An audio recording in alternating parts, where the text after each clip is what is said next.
those of us who are still on the quarter system, the demands of not yet having started the quarter, but looking forward to that. So we're very excited that you're joining us for Envisioning Career Futures with the Humanities PhD. And I have to say that this is one of the advantages of being the University of California and having a 10 campus system, is that we have the opportunity to come together. And over the next 3 days, you as UC Humanities graduate students are going to have the opportunity to think together with national leaders on what it means to transform humanities graduate education for the 21st century. What are the futures, the opportunities, the excitement about having a humanities PhD and going out into the world. So as someone with a humanities PhD and a job that I really enjoy and thrive in higher education administration, I know that there is life beyond the PhD. And I want to just encourage you all to take this opportunity to really be excited about your futures. And I want to thank Sujin Ko, the Graduate Futures Program Director here at the UC Irvine Humanities Center, for all the work that she's put into organizing this. She has done a great deal of thinking about what kind of experience and content will really be of benefit to humanities PhD students.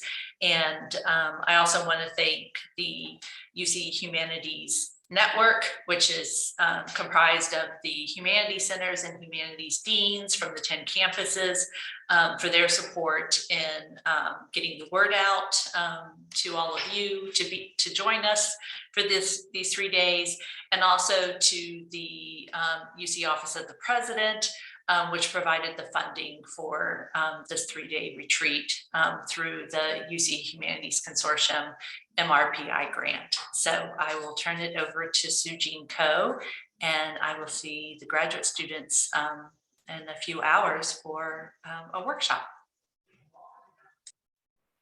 Thank you, Amanda. Before I introduce our speaker, I just have a few logistical items.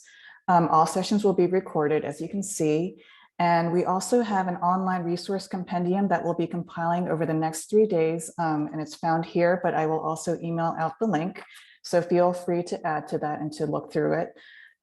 We will break around 9:45, and then at 10:15, we'll start the concurrent faculty and student workshops. So you should have received links to that.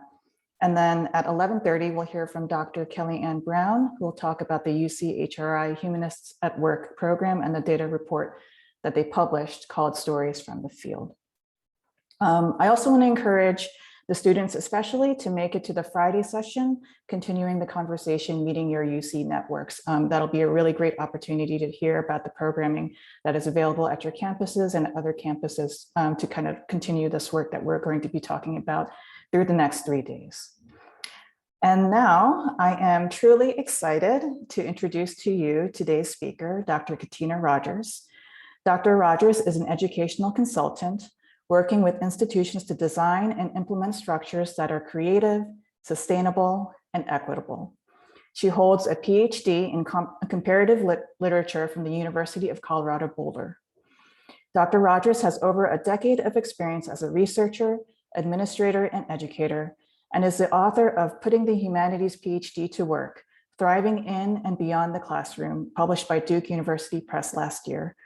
It is a thoughtful, incisive, and inspiring book about what graduate education in the humanities could look like. Dr. Katina Rogers, welcome. Thank you so much, Sujin. Thank you, everybody, for being here. I'm so glad to be joining you this morning. Thanks to UC Irvine for inviting me. And thank you, Sujin Ko, for inviting me and for all the work that has gone into organizing this. I know firsthand how much it takes behind the scenes. And I'm sure it's going to be just a really beautiful and productive 3 days for everybody who's able to join, for all or part of it. I want to start by acknowledging that I'm speaking to you today from Brooklyn on land that's the traditional territory of the Canarsie and Lenape people. Acknowledge the Canarsie and Lenni Lenape as the original people of this land, and also acknowledge and honor their continuing relationship with their territory. Thank you all so much for introducing yourselves in the chat. It's really great for me to be able to see who all is here. I'm going to drop in a link to my slides. I'll be sharing my screen in a second, and it'll be easier. If it's easier for you to follow along that way, that's fine too. So with that said, let me turn on my screen. Can you all see that okay? Okay. Just lost my notes. Great. So as Sujin mentioned, I've been working on graduate education reform for a long time. Most recently, oh, did it pause my screen sharing when I toggled over? No, you can still see it. Okay, thank you. I'm getting a weird pop-up on here. I've been working on graduate education reform, most recently at CUNY up until last week, actually, and also at places like the Alfred P. Sloan Foundation, the Scholarly Communication Institute, and the Modern Language Association. Now I am just embarking on this new phase of consulting with universities to help design and implement new systems that can better support students, faculty, staff, and the public good. And really, I'm wanting to take the things that I've been learning all of these last 10 years at CUNY and at these other organizations into spaces across the country.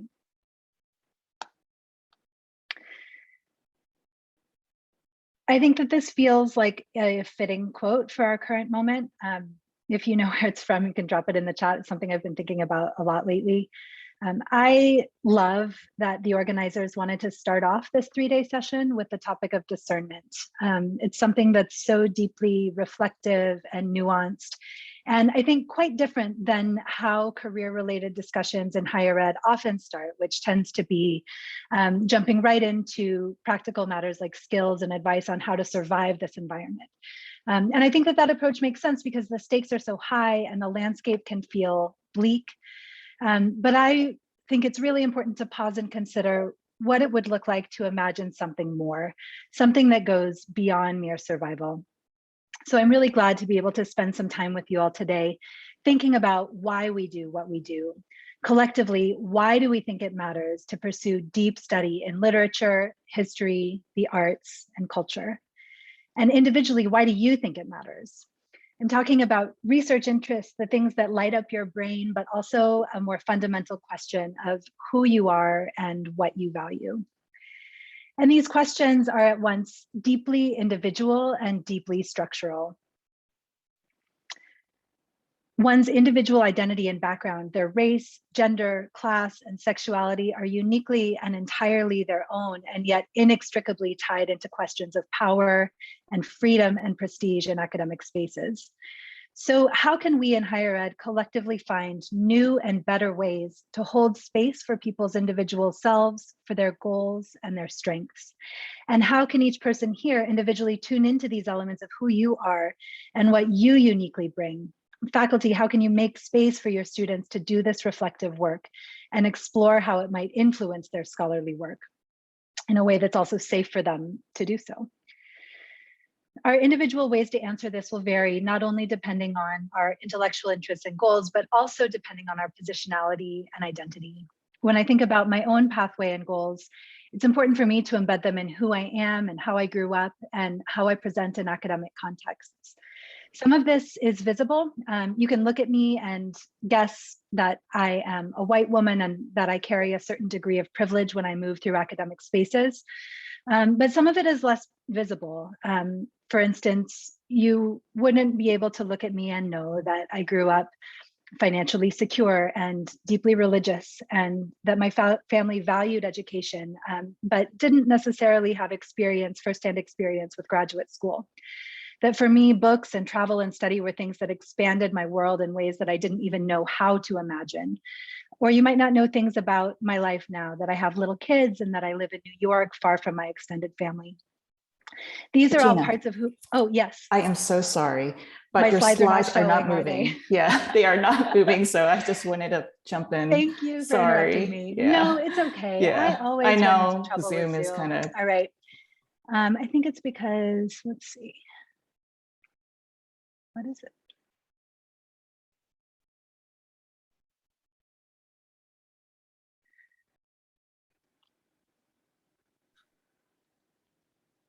Let's start that over.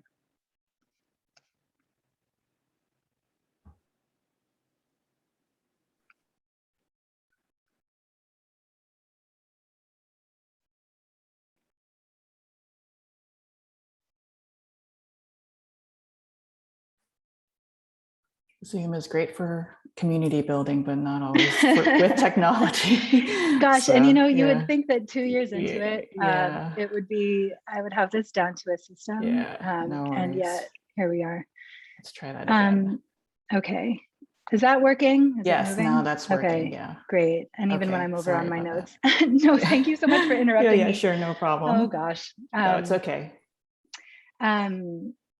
I'm sure everyone was tracking even without the slides, so it's okay.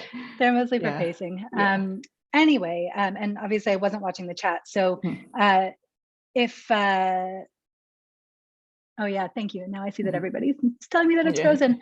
Anyway, this quote is from the book Station 11 by Emily St. John Mandel, and also from Star Trek. And I've been digging back into this idea, especially with Station 11 being, set in a post-pandemic, post-apocalyptic world. It feels worth considering, why the humanities matter when we're in really dire global situations.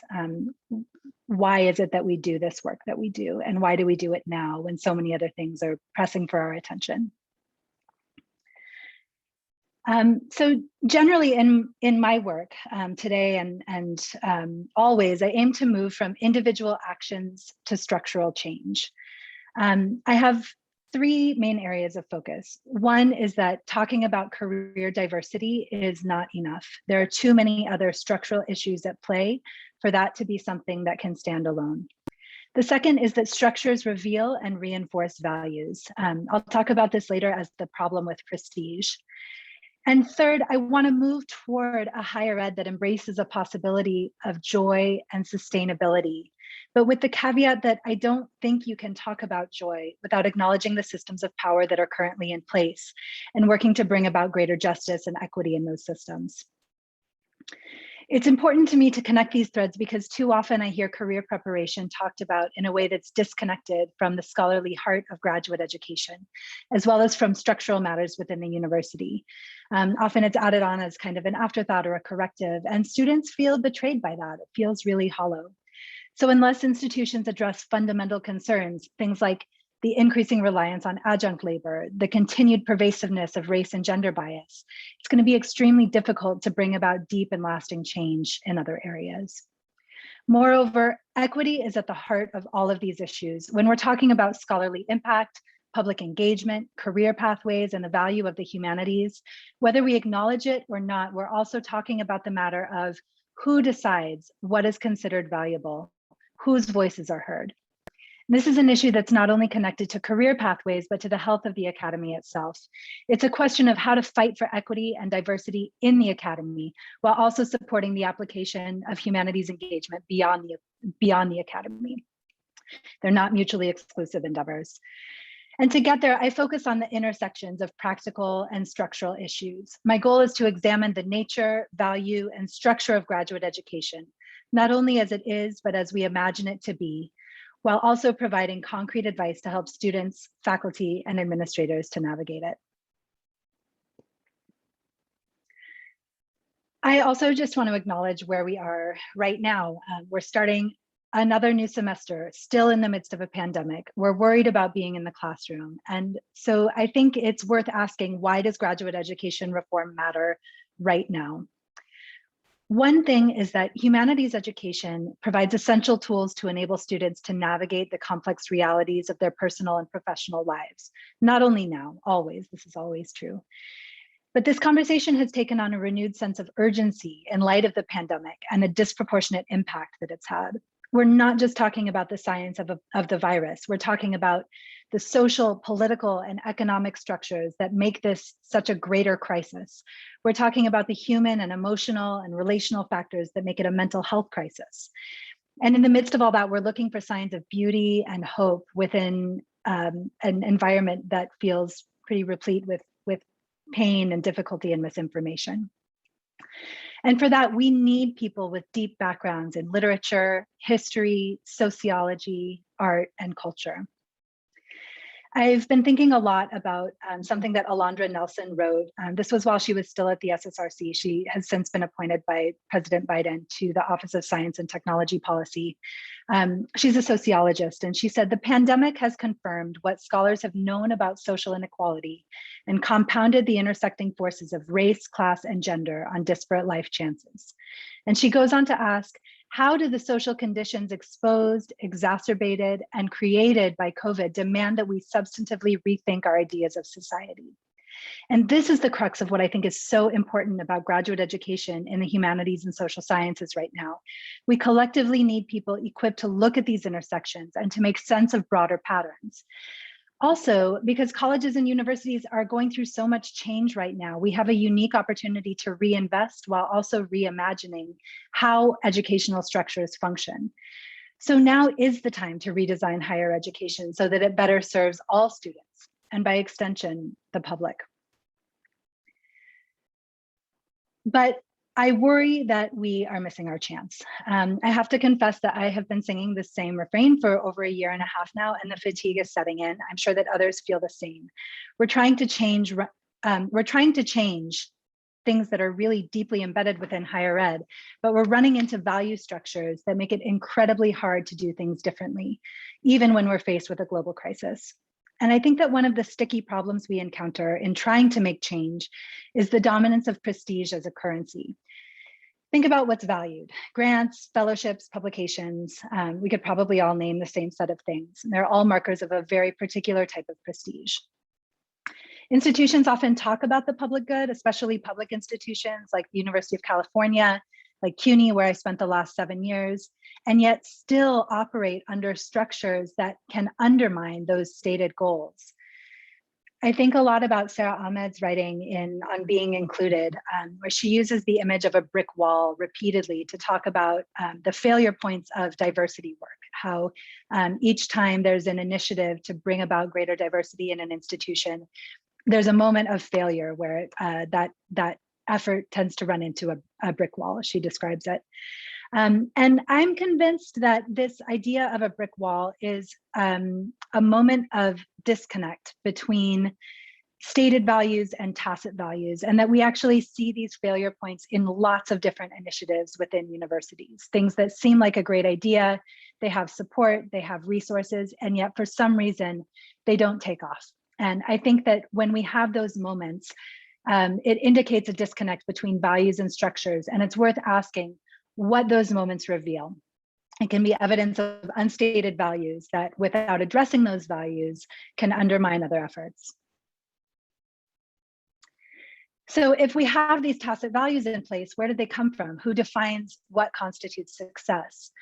Academic success tends to be really conservative in its nature. It rewards things that replicate the kind of work that has come before.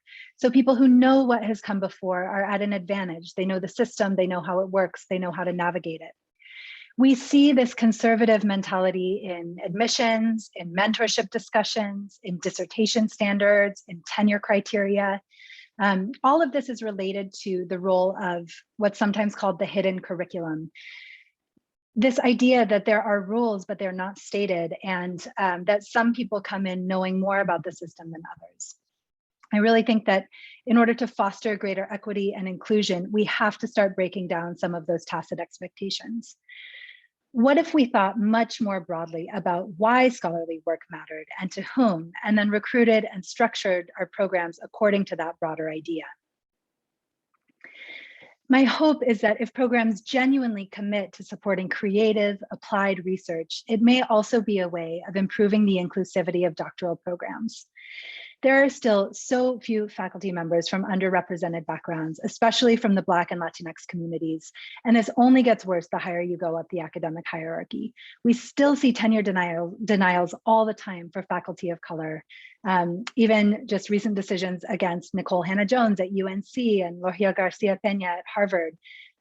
Brilliant scholars, wonderful teachers who nonetheless faced both gender and racial bias when trying to move through the system of prestige. If minoritized students or faculty members perceive the academy to be a hostile environment, which it often is, then attempting to recruit people of color is not enough. The structures must also be supportive and inclusive of people once they're there. One aspect of this, and this is where I come back around to career pathways, is recognizing the varied motivations and goals that people bring into academic programs, including people from underrepresented backgrounds who may aspire to find ways for their research to have a meaningful impact on their communities. But if the academy doesn't value or reward community engaged work of that nature, then it's hard for them to picture a future for themselves in that space. My hope is that by broadening the range of what kinds of scholarship are formally rewarded and celebrated, and by expanding the kinds of career preparation that students receive, programs may become more appealing to brilliant and creative scholars who right now don't necessarily see the academy as a place for them. This can all feel impossible. Many of the structures seem like they have always existed and are intrinsic to the nature of graduate study, but that is false. We have to remember that these structures have been created by people and can be changed by people. We saw in spring of 2020 how quickly COVID uprooted longstanding structures. But again, what would it look like to do this in a more intentional way that has deeply held values at the core? So how can we begin to work differently? Last spring, I had the opportunity to return to teaching after a long time away. And some of the lessons that I learned from students in my class will stick with me for a really long time. One was to celebrate smallness, to really value and appreciate quiet acts of change, resistance, and support. One reason to value these seemingly small acts is that the impact can be much larger than we realize, but also because what may seem small to one person may be a goal that someone else is aspiring to. And by minimizing something that we are doing or that a colleague is doing as being trivial or insignificant, we also trivialize the goals that other people are working towards. We also can begin to change what we measure. If we want to step aside from this prestige economy to do things differently, we need to use a different currency. So what might that look like? What can we value instead? And third, to embody the kinds of work that we want to see at the broad scale in each thing that we do. This is similar to the first point in that it values work that may seem small. And I really like the way that Adrienne Mari Brown illustrates this in her book, Emerging Strategy, where she describes this as the art of working in a fractal way, in which the patterns that we're working toward at the broad scale are also present in the smallest scales, like in the spiral of a shell or in a fern frond or in a galaxy. And each of these principles of change are equally true for a department looking to change their policies to better support students, and for an individual considering how to approach their work and their future. When thinking about individual career paths, I especially want to underscore the last point. How do you approach your work, your time, and your well-being? This is not something to put off to a hypothetical, less stressful future. How can you find spaces for nourishment and support, even within a context that often feels antithetical to matters of replenishment? These are all modest steps to move toward a different framing, one that emphasizes abundance and joy and thriving. I want to emphasize, though, that this is not only an individual journey. This is not a talk about pulling yourself up by your bootstraps.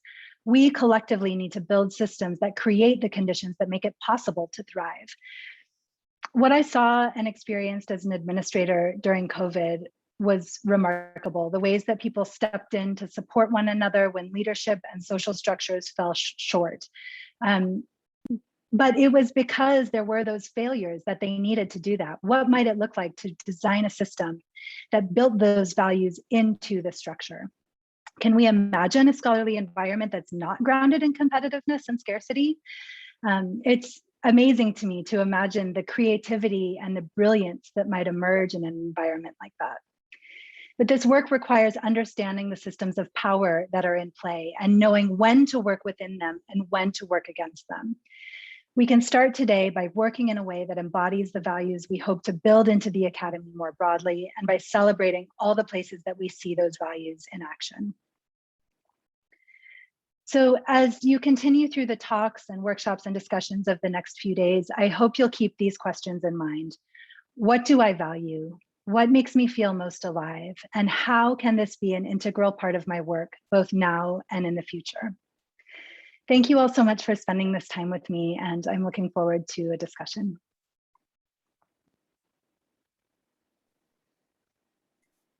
Thank you so much, Katina. We have some time for questions. So if you have a question, you can feel free to drop it in the chat, or you can raise your virtual hand and then we will call on you.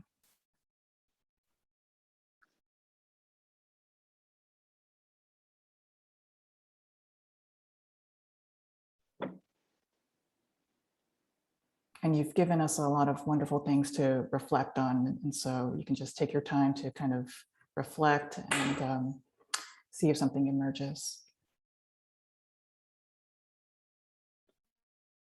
Yeah, Laura? Thanks. Thank you, Katina, for a really generative talk. I'm wondering if you could say a little bit more about celebrating small actions or smallness with a concrete example or two. Sure. I think that this can look lots of different ways. Some of it is, I think of it a lot as an internal reflective exercise, because I have a tendency to minimize my own, things that I'm doing that feel like, small actions that feel like they're not necessarily going to make a big impact.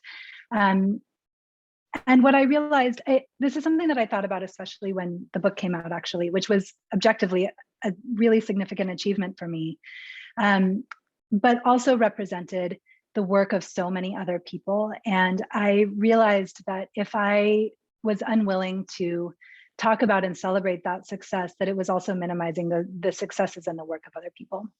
So in more day-to-day contexts, this might be something like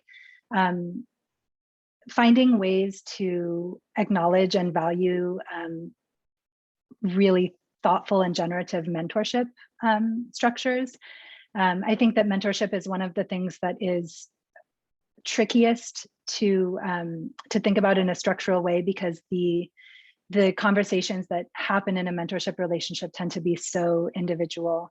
And so it's often something that's not valued within the current structure of prestige. And so finding ways to acknowledge someone who's been able to navigate a really difficult decision or a difficult discussion, taking a moment to step back and pause and see that. I think this is something that can be done really effectively in group environments too, in a class, or like when I was working with the Futures Initiative, we would often do this with our groups of fellows, just taking a minute for everyone to write down something that they feel good about from the week prior. And sometimes it could be an act of taking care of themselves and drawing some boundaries, something that they, really had to stand firm in.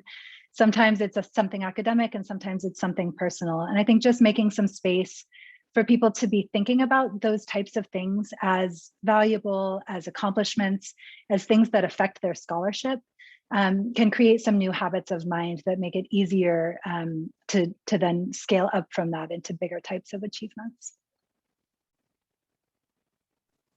Thank you for that.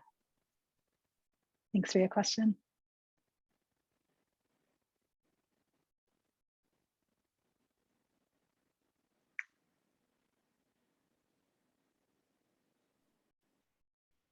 Other questions or comments?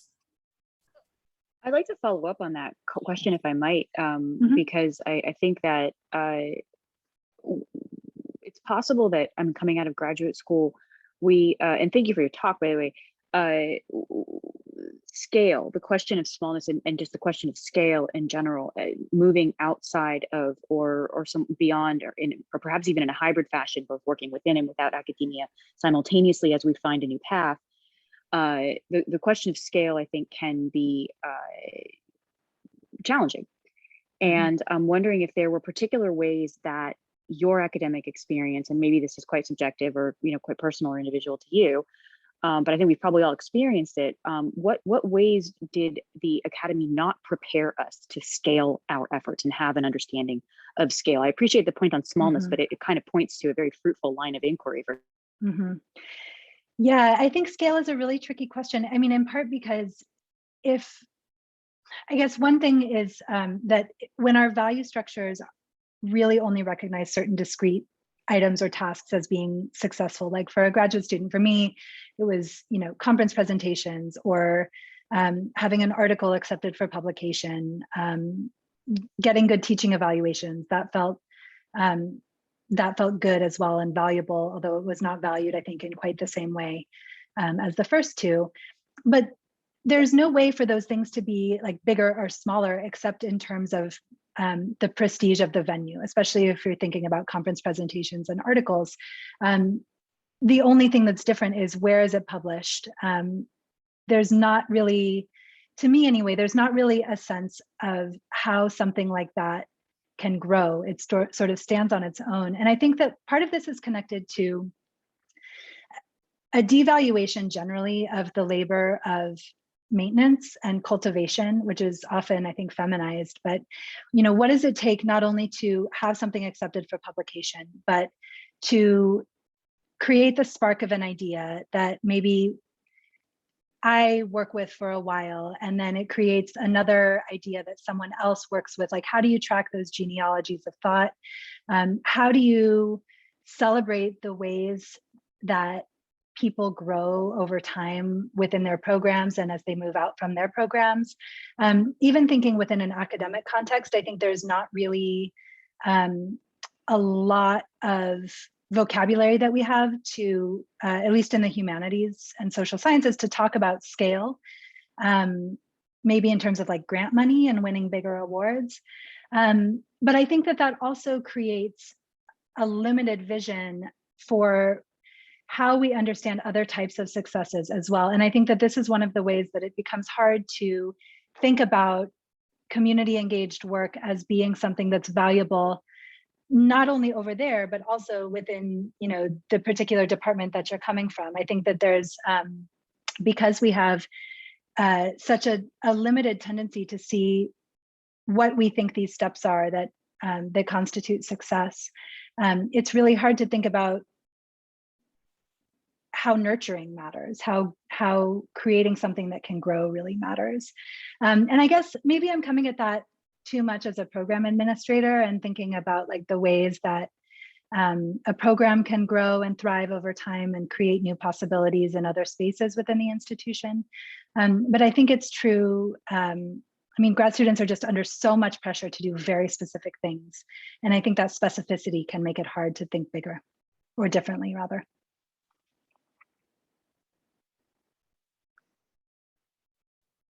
We have a question in the chat from Celine. Oh, great.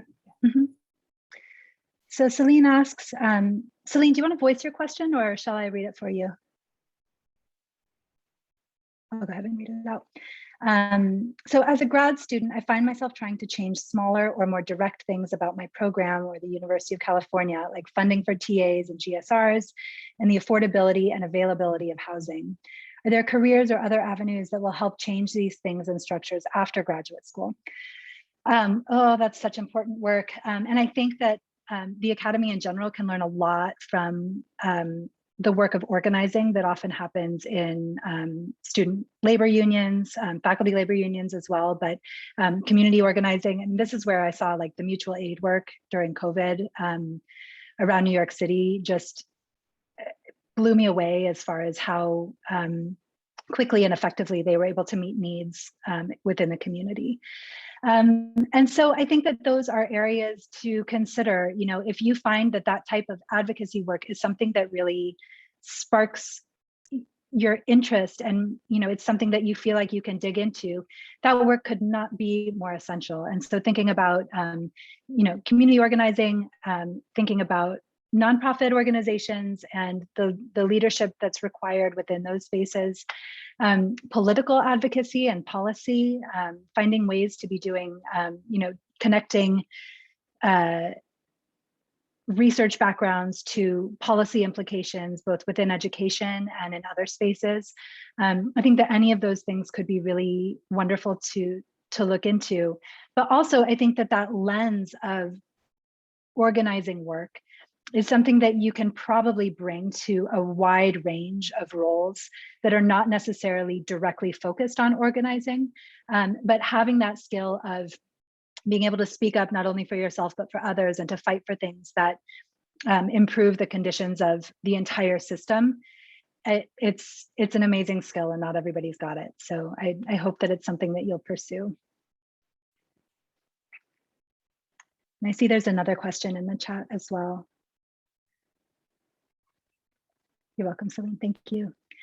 So in an educational setting that's encased in capitalistic aspects, we're all here to get this training for employment. We're here to get training for employment, and all this training requires capital and so on. What kinds of small acts have you seen work toward creating community that's not so focused on capital gains? Oh my gosh, yes, I was just thinking today as I was getting kind of bothered by something on Twitter that we really are stuck within this capitalist system, and we've got to earn money at the jobs that we're doing. We've got to be able to navigate this system, and without creating an entirely new environment in which we work. That's the reality that we're working under. But I do think that exactly, I mean, this question I think has its own answer embedded in it, which is that I think the fact of noticing these small things is something that helps to chip away at the dominance of that prestige mindset and that scarcity mindset. What I've seen is that when people are, first of all, doing something like the exercise I mentioned earlier, where everybody takes a moment to think about something they're proud of from the previous week, that can generate a lot of different responses, and not necessarily things that are where students are competing for resources, or where people in the room are competing for resources.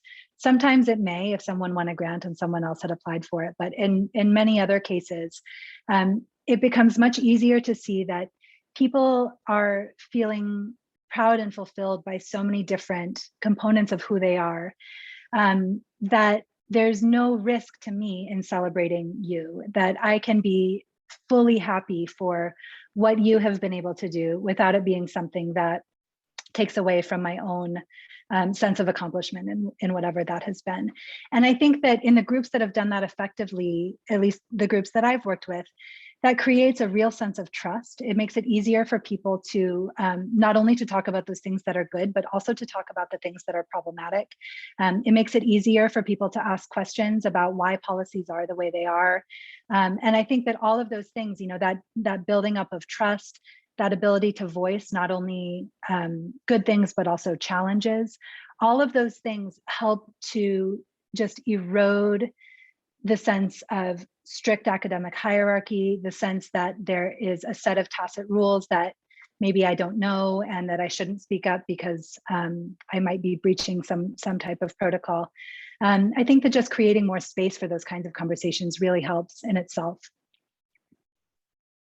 I hope that helps. I mean, also just, things like, it can be a really material thing too. I think eating food together is something that is hard to do in COVID, but is a way that people can build community, can build trust, can get to know other sides of themselves and one another than just what they hear in a seminar room. Things that create just a bit more vulnerability when it's feasible. And I recognize that not everybody, some people are already extremely vulnerable, and so creating more vulnerability is not a great thing. But at least making possibilities for there to be more deeply interwoven ties between people, I think can really help. Maybe we'll take one last question from Annie McClanahan. She wrote it in the chat. Oh, sure. Some concrete ways that faculty themselves can model turning away from the prestige mindset. Yeah, I think that there are, so some of the things that you can do are institutional and involve advocacy and probably a longer time frame of change, and other things can be more direct. But as far as institutional changes, working toward tenure guidelines that embrace different types of scholarship and that are agnostic towards the format of that scholarship takes, that recognize that impact can look very different in one venue and in another. That is huge, because I think that what we see in dissertation standards, what we see in admission processes, is all funneling people toward that idea of success as defined by tenure track positions, or by the awarding of tenure rather. And so by working to crack open those tenure standards a bit, and then supporting people that are doing that work, the creative work, the innovative work that doesn't necessarily look the way scholarship has always looked within that program, that is something that can really help students to see that that they can do this type of work, and that counts as scholarship. You know, so often what we see now is people doing really creative work, something that's brilliant and unusual and fills a need, and then feeling like they have to do the traditional thing alongside it, whether that's a dissertation or an article or a book or whatever. And that sense of like needing to do double work really pushes people away from wanting to do creative scholarship. And so anytime you are in a position of being able to acknowledge either your own scholarship or someone else's scholarship, without feeling like you have to put all the trappings of academic language around it for it to be valuable, I think that models something for students. I think the other thing is celebrating the work of alumni. Some institutions and departments do this a bit better than others, but still in lots of cases, I see departmental websites that only list alumni who have gone on to faculty positions. Sometimes they list people who are in tenure track as well as adjunct positions, but still don't list people who are in working in business or nonprofits or government or anything else. And so think about like what work is becoming invisible to students, because students read between the lines, right? And so if they're not seeing a certain type of work as being held in esteem within the department, then they want to succeed too. And so finding ways to make that visible can really make a big difference. Yeah, double the work is unacceptable. I mean, it's just not possible, and it puts too much of a demand on people who are already often like shouldering a greater deal of mentoring responsibilities, service responsibilities. See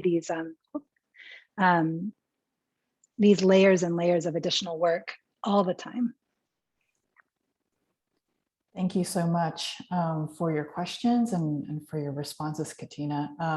We are at 9:45, so we will give people an opportunity to kind of stretch their legs, get a snack, take a break, reflect on all that's been asked and spoken about during this session. And so we would like to encourage the students to join the student workshop. It will be, I think, a great time together, and the faculty workshop with both Katina Rogers and Annie Maxfield. So thank you so much, and we will see you in a little bit.